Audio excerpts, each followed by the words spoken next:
I've been building my own kingdom for everyone to see. It exists to keep me safe from harm, and it's intact to glorify me. Nobody helped me build this up. It was me and me alone. I've appointed myself as the king, and I've given myself the throne. But it turns out I'm no ruler, and I have no control. So I have decided to destroy it all.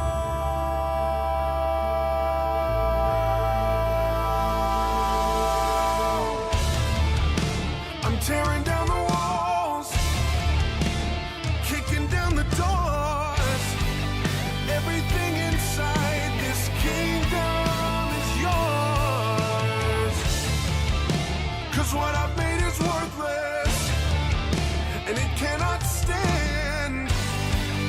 Come and breathe some life into my empty, cold, dead hands. Down with the fickle king, away with this fantasy. You are the one I need. Death to the kingdom of me. Death to the kingdom of me.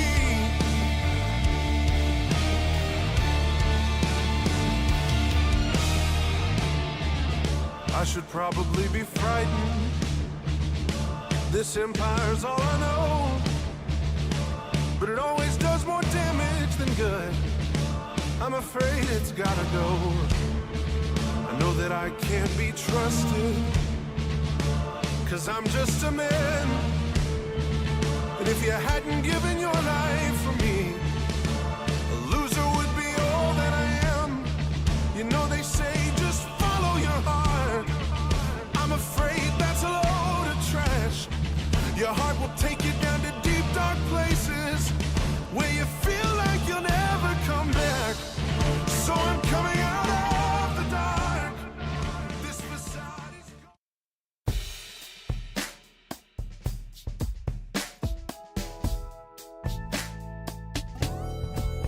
I woke up feeling like it was time to tighten up. Yeah, I woke up feeling like it might be a good day to get it done. That's right.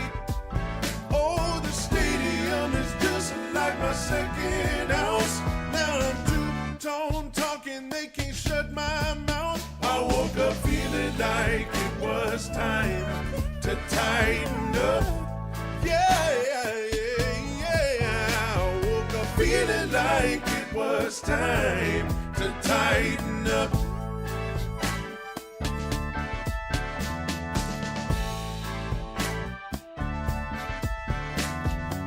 Don't look now, ladies and gentlemen. It's March. It's March. You know what that means. It first of all means that March Madness is around the bend. That's exciting. But it also means we're just getting a little bit closer to the draft. Now, hold on now. Titan South.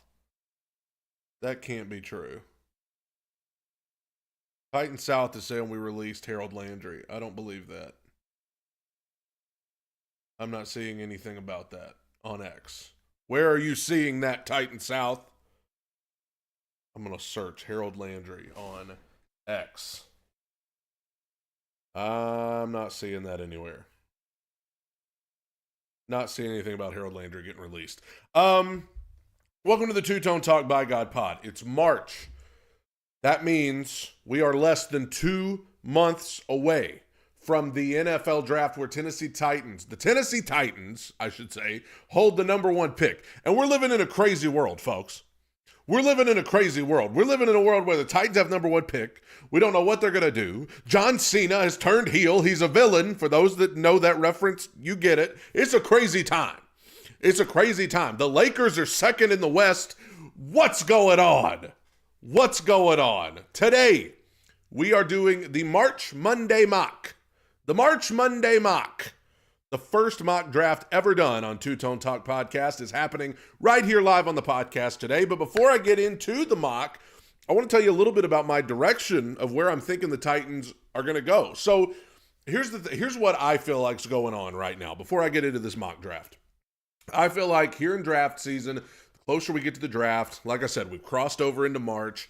I feel like people in the Titans fan base, people in the media, whatever, I think they are trying to find a definitive answer on what the Titans are going to do on very little information. Okay? They're trying to say, okay, the Titans, Mike Borgonzi or Chad Brinker or whoever said this, and so that clearly means they're going to do this.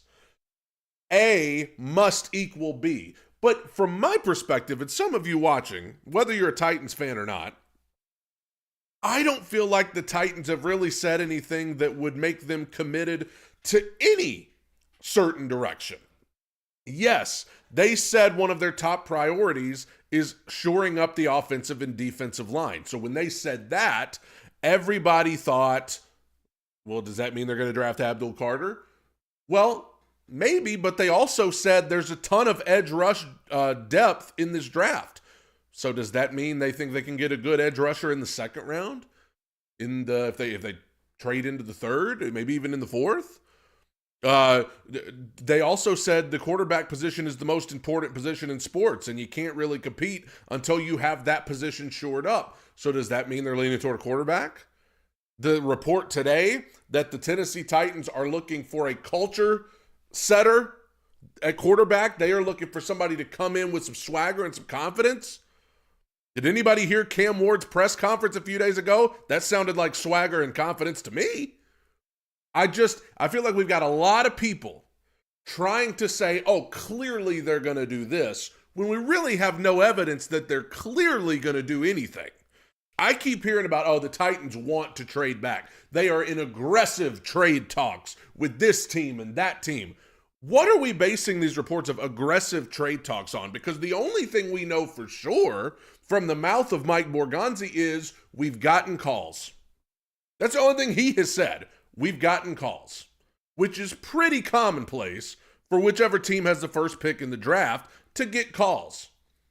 The fact that they're getting calls and willing to listen, that tells me that these aren't necessarily aggressive trade talks. It's pretty commonplace. Hey, see if somebody's going to call and try to offer you everything they have. See if some team's going to try to offer you way too much. Give you an offer you can't refuse. Over about a week ago, I felt like everybody was leaning toward Abdul Carter. Everybody was like, yeah, Titans draft. Like at the combine, all of the reports were like, the belief is that the Titans are going to draft Abdul Carter. Okay, it's February, okay? Or it was when that report came out. It was February. Nobody makes up their mind in February. Nobody's willing to make up their mind before free agency even starts. Nobody's willing to make up their mind before pro days. And now, are they leaning a certain way? Well, maybe at this point, but you know as well as I do, that can change. I don't think the Falcons knew in February last year that they were probably going to draft Michael Penix. I don't think they knew that. There's still a ways to go here. So we're trying to find a definitive answer. Like, this is clearly the direction they're going. But the Titans, on purpose, in my opinion, as I said in a video the other day, they have thrown every dart at the wall, and that's not a Jackson Dart reference. They have thrown every dart at the wall that they can. They have tried to plant as many seeds as they possibly can. We want to shore up the defensive line. There's a lot of edge rush depth. generational player. Travis Hunter, I've never seen anyone like him. Quarterback's the most important position in sports. Cam Ward and Shedeur Sanders are both great prospects. They deserve to be up there. Like, we're going to listen to every, like, they have, whatever you want to believe they're going to do, they have reinforced that belief at some point. But today, as reports keep coming out, and it is March 3rd, folks. It's March 3rd. We got just barely less than 2 months until the draft. Free agency hadn't even started. I have a certain way I'm leaning today. Don't put too much stock in it, because if you had asked me a week ago, I would have been leaning a different direction. But for today, this is the direction I'm leaning. I'm doing a mock draft, and I'm going to go all the way through the Titans' second round pick. And this is, I should have specified, I'm doing the whole first round. Okay? We're going all the way through pick 35, which is the Titans' second round draft pick. What I'm going to do, if you are watching live, I am going to make myself smaller. Haha. There we go. Now, mock draft for everybody. Okay. We're going all the way to the second round. And feel free to give me your input. Feel free to give me your input in the chat on what you think. This is on PFF, and I don't have a subscription on there, so no trades, because you have to buy a subscription, and quite frankly, I have no interest. Here we go. Tennessee Titans are on the clock.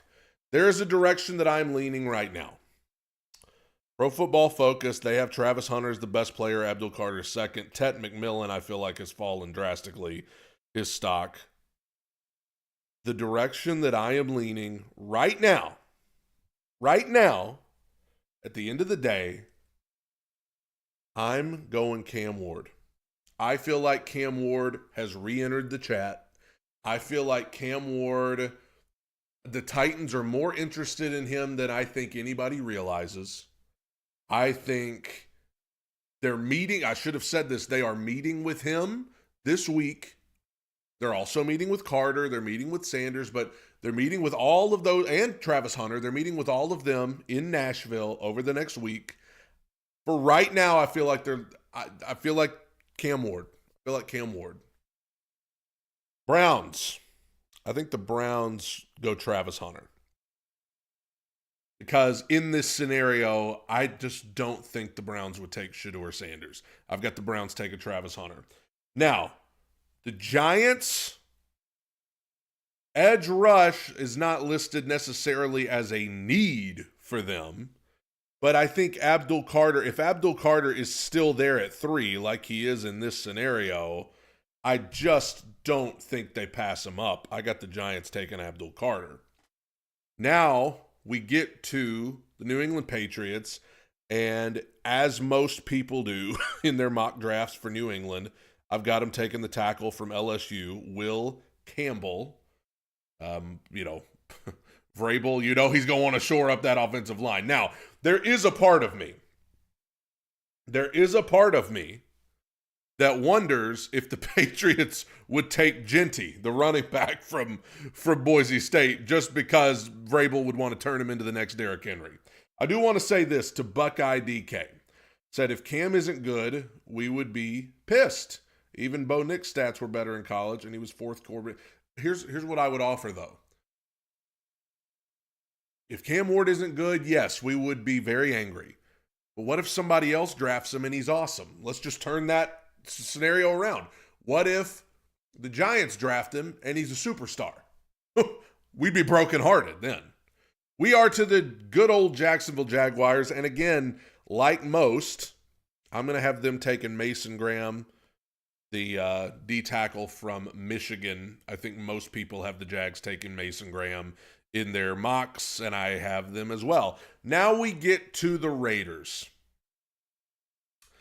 Now you see why a lot of people have them drafting Shedeur Sanders. Because, I feel like Shedeur Sanders' stock dropped a little bit after the combine for some reason. A long way to go. But I just feel like nobody in the top 5 is going to take Shedeur Sanders right now. Everybody thinks the Raiders are going to take him. I'm going to go out on a limb and say the Raiders signed Sam Darnold in free agency. And I'm going to say they draft Ashton Jeanty. No, wait a minute. Do they still have... they need a wide receiver, too. Ted McMillan, I feel like his stock has dropped. They could go corner. I'm going to say the Raiders take the running back, man. I'm going to say the Raiders go Ashton Jeanty at 6. Sign Sam Darnold in free agency. Draft Ashton Jeanty. See what you can do.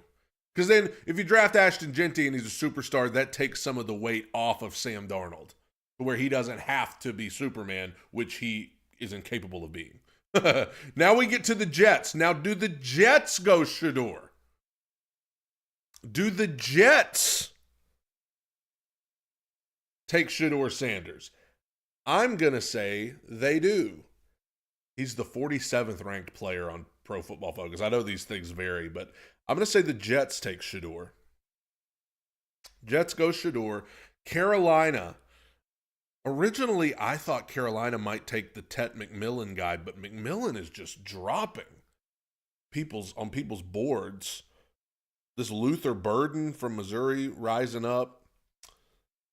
I'm going to say the Panthers go Jahdae Barron, the corner from Texas. Whoops. Okay, yeah, I understand that. Jahdae Barron, I've got going to the Panthers. Now we get to the Saints. I feel like the Saints probably going with Derek Carr again. I'm going to say, let's go. I'm going to say Saints go Luther Burden. Saints need to start getting some talent on offense. And then they can get a quarterback later next year or something. But I'm going to say the Saints get Luther Burden. Number 10, the Bears. Sure, the Bears would love to draft Ashton Jeanty, but in this scenario, already gave him to the Raiders. Bears, I mean, the first thing I think of when I think of them is offensive line. They need interior offensive linemen, and as you can see, you scroll, and you just, I just don't know if there's any center or guard that's good enough to draft that high. I'm going to say the Bears go edge rush. I'm going to have them taking the edge from Tennessee, James Pierce Jr. Like I said, that's a need for them. I'm going to say the Bears go edge rush. 49ers. Again, they need offensive line help. They need defensive line help. I'm going to say the 49ers, this tackle from Ohio State, Josh Simmons, I feel like that's a guy that I'm hearing a lot of noise around coming out of the combine. I'm going to have him going to San Francisco at 11. Now, as we get further, some of y'all are going to be like, this is insanity. But you know what? Let's live a little bit. The Cowboys. Do the Cowboys go Tet McMillan? I don't think so. I mean, every time I hear about Tet McMillan, it's like the excitement's not growing for Tet McMillan. It's dropping. The Cowboys need a running back. They also need that wide receiver from Ohio State, possibly. Will Johnson, he drops this far. I mean, I don't know if the Cowboys would take a corner, but they definitely need him.